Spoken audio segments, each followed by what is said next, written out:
Mais faites attention aux relations toxiques dans votre vie.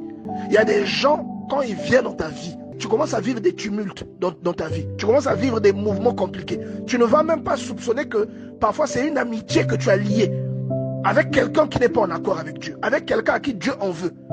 Tu vois, il y a des gens, ils rentrent dans ta vie, même dans les relations amoureuses. Tout va sécher dans ta vie. Tout va sécher. Plus rien ne va marcher. Oui. Faites très attention. Nous sommes comme une interface. Et il y a aussi des personnes que vous rencontrerez dans votre vie. Ces personnes-là sont des étouffeurs de grâce. Il y a des, si vous analysez, vous allez même remarquer que parfois votre vie allait bien. Jusqu'au jour où vous avez connu quelqu'un. Jusqu'au jour où quelqu'un est entré dans votre vie. Jusqu'au jour où vous avez commencé à fréquenter un ami. Bien-aimé, Jonas, alors qu'il n'était pas en ordre avec Dieu, il est monté sur un bateau.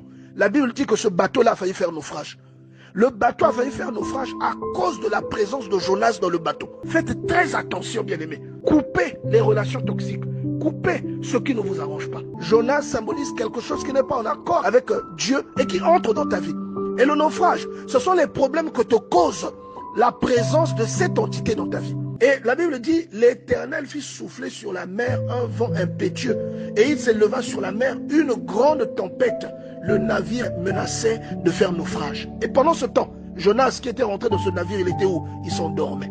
Il y a des gens, quand ils viennent dans ta vie, tu ne peux même pas soupçonner que c'est lui. Tu commences à vivre des mouvements compliqués. Tout va sécher dans ta vie. Plus rien ne va marcher. Oui. Faites très attention. Il y a des gens, quand il vient, il te détruit. Lui, quand il rentre là, c'est seulement pour te détruire. Mais il ne fait pas exprès. C'est parce que c'est à cause de ce qu'il traîne. Et il y a beaucoup de moyens, en tant qu'être humain, de faire passer une malédiction que nous transportons vers la vie d'une autre personne. Voyez? Faites très attention. Je pense que vous vous souvenez de l'étude qu'on avait fait sur les malédictions sexuellement transmissibles. Et ça, c'est un moyen aussi par lequel la malédiction peut passer, ou encore la malchance, la poisse. Toutes ces choses-là peuvent passer de la vie d'une personne vers votre vie. Alors vous qui aviez une vie qui avançait correctement, vous allez vous retrouver embourbé. Et vous allez vous interroger. Vous pouvez même croire que Dieu vous a abandonné. Alors que Dieu ne vous a pas abandonné.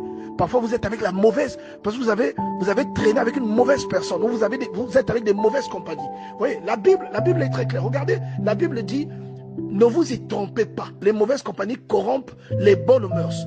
1 Corinthiens chapitre 15, verset 33. Donc, Dieu sait de quoi il vous parle. C'est une mauvaise compagnie. C'est-à-dire quelqu'un qui n'est pas correct, mais qui devient votre compagnie, qui fait partie de votre entourage, qui vous fréquente. Il va vous corrompre. Et il ne corrompt pas seulement ce qui est visible. Il va corrompre ce qui est à l'intérieur de vous. Voyez? Donc parfois la source de votre grâce, la source même de la grâce de votre famille, parce que parfois il y a des frères ou des sœurs qui sont bénis, qui sont la source de grâce de leur famille. Mais il y a quelqu'un qui va entrer dans ta vie, qui va étouffer cela. Il va étrangler ta grâce. Il y a des étouffeurs de grâce. Voyez? Et vous n'allez même plus reconnaître, les gens vous regarderont, mais ils ne reconnaîtront plus ce que vous étiez, parce que ça ne sera plus manifesté à cause de la présence de quelqu'un ou de quelque chose. Tout comme on nous l'a dit tout à l'heure, ça peut aussi venir parfois de